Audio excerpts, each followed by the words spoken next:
নমস্কার সবাইকে। বিধির পাঠশালা ইউটিউব চ্যানেলে সবাইকে স্বাগত। আজকের নিবেদন বলাইচাঁদ মুখোপাধ্যায়ের লেখা ছোট গল্প মহারাজ ও বাজিকর।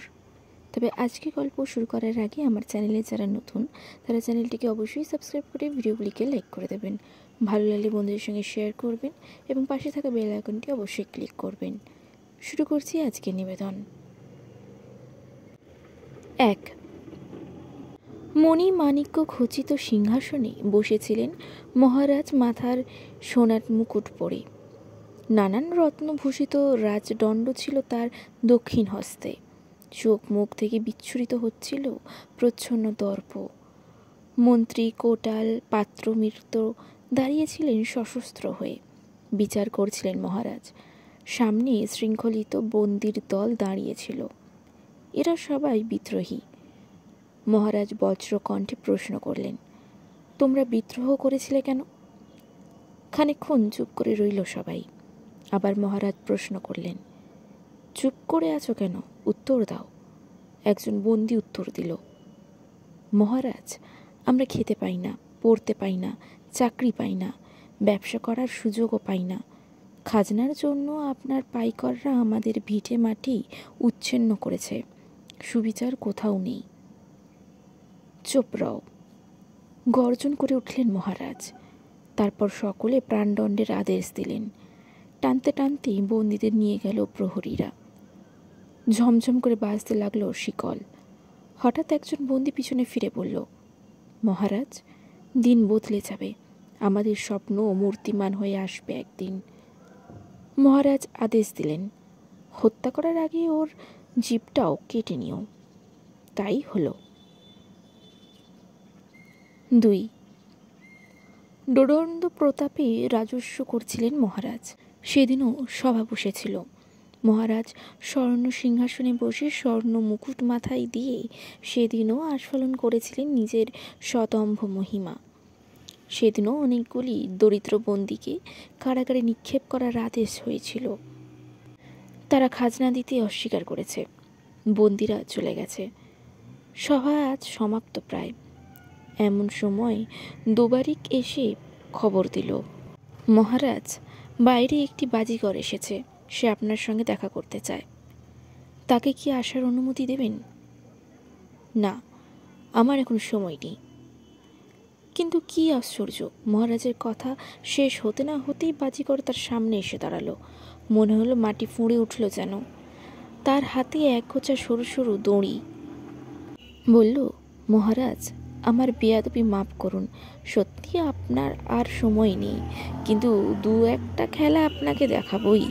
এই বলে সে দড়ির গোছাটাকে মাটিতে ফেলে দু পায়ে দলাতে লাগলো তাদের, লাফাতে লাগলো তাদের উপর, জোরে জোরে লাথি মারতে লাগলো তাদের। যা হলো তা আশ্চর্যকাণ্ড। প্রত্যেকটি দড়ি রূপান্তরিত হয়ে গেল সাপে। ফোনা তুলে দাঁড়ালো তারা।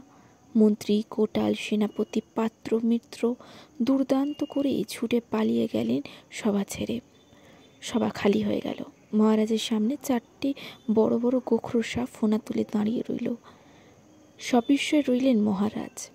তারপর হাঁক দিলেন, দোবারিক। কেউ সাড়া দিল না। আবার হাঁক দিলেন, সেনাপতি। কোনো সাড়া এলো না। তারপর যা হলো তা আরও বিস্ময়কর। মহারাজের মনে হলো তিনি যেন খুব হালকা হয়ে গেছেন। মাথার হাত দিয়ে দেখলেন স্বর্ণ মুকুট নেই, গায়ে হাত দিয়ে দেখলেন রাজ পরিচ্ছদ নেই, রাজদণ্ড অন্তর্ধান করেছে। এমনকি রাজ সিংহাসনটাও রূপান্তরিত হয়ে গেছে নড়বড়ে একটা কাঠের টুলে। ছেঁড়া কামিজ পরে আর আধময়লা কাপড় পরে কাঠের টুলের উপর বসে আছেন মহারাজ। মহারাজ হাসার চেষ্টা করলেন। বললেন, বাজিকর, তোমার বাজি দেখে সন্তুষ্ট হয়েছি, পুরস্কার দেব তোমাকে। এইবার তুমি কিন্তু বাজি শেষ করো। বাজিকর স্মিত মুখে দাঁড়িয়ে রইল কয়েক মুহূর্ত। তারপর বলল, আমি বাজিকর নই, এ বাজি শেষও হবে না। বাজিকর নও? কে তুমি? আপনি এতদিনে যেসব প্রজাদের অন্যায় অত্যাচার করে মেরে ফেলেছেন, আমি তাদের প্রতিভু। কীরকম? তাদের কান্না থেকে আমি জন্মেছি।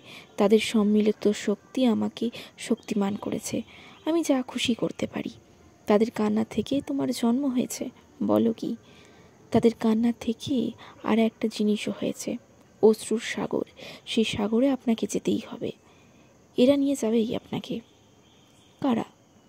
যে সাপ চারটে আপনার সামনে দাঁড়িয়ে আছে তারা। ওরা সাপ নয়, আপনার অত্যাচারে ওরা সাপ হয়ে গেছে। সত্য, ধর্ম, পবিত্রতা আর সাহিত্য আপনার পীড়নে মারা গেছে। তারপর চেহারা বদলে ফেলেছে, কিন্তু ওদের পূর্বরূপ আমি ফিরিয়েই দেব। বাজিকর চারটি সাপকে সম্বোধন করে বললেন, তোমরা যা ছিলে তাই হও। সঙ্গে সঙ্গে সাপ চারটি মানুষ হয়ে গেল।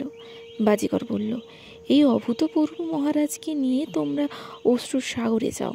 মহারাজকে সাঁতার দিয়ে সাগর পার হতেই হবে। সেখানে একটা ছোট্ট নৌকাও থাকবে তোমাদের জন্য। সেই নৌকায় চড়ে তোমরা মহারাজের সঙ্গে সঙ্গেই থাকবে। তারপর যা তোমাদের ভালো মনে হয় তাই করবে। মহারাজের ভার তোমাদের উপরই দিলাম। 3। অশ্রুর সাগরের তীরে এসে মহারাজ প্রথমেই দেখলেন তার মুকুটটা জলে ভাসছে। ওটা কি? সত্য জবাব দিল, আপনার মুকুটটা। আমার মুকুট তো সোনার ছিল, সোনা জলে ভাসে কী করে? সাহিত্য হেসে জবাব দিলেন, সোনা শোলা হয়ে গেছে। ওগুলো উঁচু উঁচু কি দেখা যাচ্ছে জলের ভিতর থেকে? আপনার প্রাসাদ আর আপনার ঐশ্বর্য সভায়। অপার অশ্রু সাগরের দিকে চেয়ে রইলেন মহারাজ। এই সাগর আমাকে সাঁতরে পার হতে হবে। আজ্ঞে হ্যাঁ, আর দেরি করবেন না, নেমে পড়ুন। আমাকে নিয়ে এরকম করছেন কেন আপনারা? আপনার মৃত্যুদণ্ডের আদেশ হয়েছিল, একটা সাপই ছিল তার জন্য যথেষ্ট। আমরা 4 জন আপনাকে বাঁচাতেই চাই, তাই এই ব্যবস্থা। নেমে পড়ুন, দেরি করবেন না। যদি না নামি তাহলে আরও বিপদে পড়বেন। অবশ্যই নেমে পড়লেন মহারাজ। নেমেই দেখলেন অথই জল। সাঁতরে শুরু করলেন। কিছু দূর সাঁতরে যাওয়ার পর ঘাড় ফিরিয়ে দেখলেন ওরা 4 জন নৌকায় চড়ে আছেন, আর পিছু পিছু বহু দূর গিয়ে হাত পা অবশ হয়ে এলো মহারাজের। চিৎকার করে বললেন, আমি আর পারছি না। নৌকাটা কাছে এলো। পবিত্রতা একটু ঠুকে মহারাজের হাতটা তুলে নিয়ে ঘষে ঘষে দেখলেন। বললেন, না, এখনো হয়নি, এখনো অনেক ময়লা আছে। মহারাজ, আপনি একটু ভেসে থাকুন, তারপর আবার সাঁতার দিন। তাই করতে হলো মহারাজকে। কিছুক্ষণ পরে আরও ক্লান্ত হয়ে পড়লেন। বললেন, আর পারছি না। পবিত্রতা আবার তাকে পরীক্ষা করলেন। বললেন, না, এখনো হয়নি। এমনই চলতে লাগলো। অশ্রু সাগরের জল ক্রমাগত নাকানি চোবানি খেতে লাগলেন মহারাজ। কতদিন, কত রাত্রি কেটে গেল। শেষে একদিন অজ্ঞান হয়ে গেলেন তিনি। 4। বিরাট এক মাঠে বসেছিলেন মহারাজ। বাজিকর আবির্ভূত হলেন হঠাৎ। বললেন, পবিত্রতা বলেছেন যে আপনার ভিতর আর ময়লা নেই। আপনার দেহ মন দুই নির্মল হয়ে গেছে। ঠিক করেছি, আপনাকে আবার আমাদের রাজা করব, কিন্তু একটি শর্তে। মহারাজ ফ্যালফ্যাল করে চেয়ে রইলেন। বাজিকর বললেন, আপনি আমাদের সেবক হবেন, শাসনকর্তা হতে পারবেন না। রাজি আছেন? মহারাজ কোনো উত্তর দিলেন না। হাত জোর করে প্রণাম শুরু করলেন। উচ্ছ্বসিত হয়ে উঠল বাজিকর। বাহ বাহ, বিনয়ও এসে গেছে দেখছি আপনার মনে। চমৎকার, বেশ, আপনাকে শাসনকর্তাই করব আমরা। সব আগের মতোই হোক। দেখতে দেখতেই সেই মাঠে মূর্ত হলো রাজসভা। স্থাপিত হলো স্বর্ণ সিংহাসন। মন্ত্রী, সেনাপতি, পাত্র, মিত্র সবাই এসে দাঁড়ালো। বাজিকর মহারাজের মাথায় পরিয়ে দিলেন সোনার মুকুট, হাতে দিলেন রাজদণ্ড। বললেন, মহারাজ, সিংহাসনে বসুন।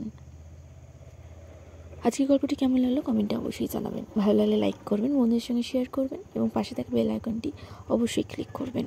নমস্কার।